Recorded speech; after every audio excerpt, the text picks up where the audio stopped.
May I tell you something, sir? Yes, my child.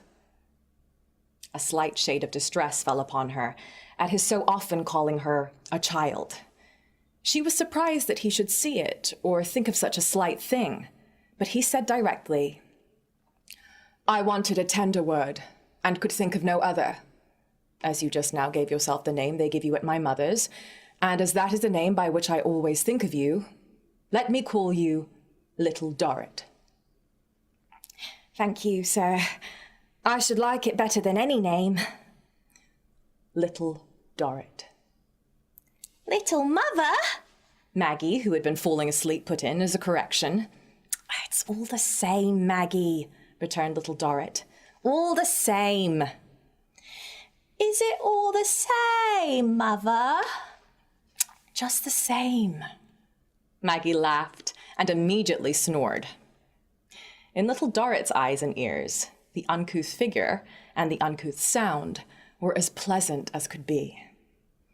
There was a glow of pride in her child overspreading her face when she again met the eyes of the grave gentleman. She wondered what he was thinking of as he looked at Maggie and her. She thought what a good father he would be, how with some such look he would counsel and cherish his daughter. What I was going to tell you, sir, said Little Dorrit, is that my brother is at large. Arthur was rejoiced to hear it, and hoped he would do well. And what I was going to tell you, sir, said Little Dorrit, trembling in all her little figure and in her voice, is that I am not to know whose generosity released him, never to ask, and am never to be told, and I'm never to thank that gentleman with all my grateful heart. You would probably need no thanks, Clennam said. Very likely he would be thankful himself, and with reason, that he had had the means and the chance of doing a little service to her, who well deserved a great one.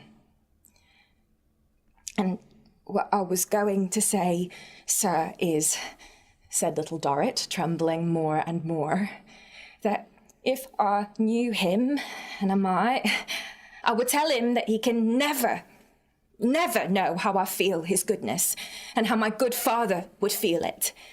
And what I was going to say, sir, is that if I knew him, and I might, but I don't know him, and I must not, I know that, I would tell him that I shall never any more lie down to sleep without having prayed to heaven to bless him and reward him.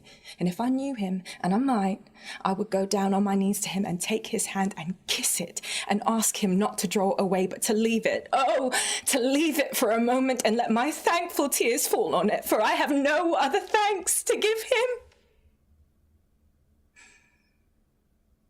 Little Dorrit had put his hand to her lips and would have kneeled to him, but he gently prevented her and replaced her in her chair.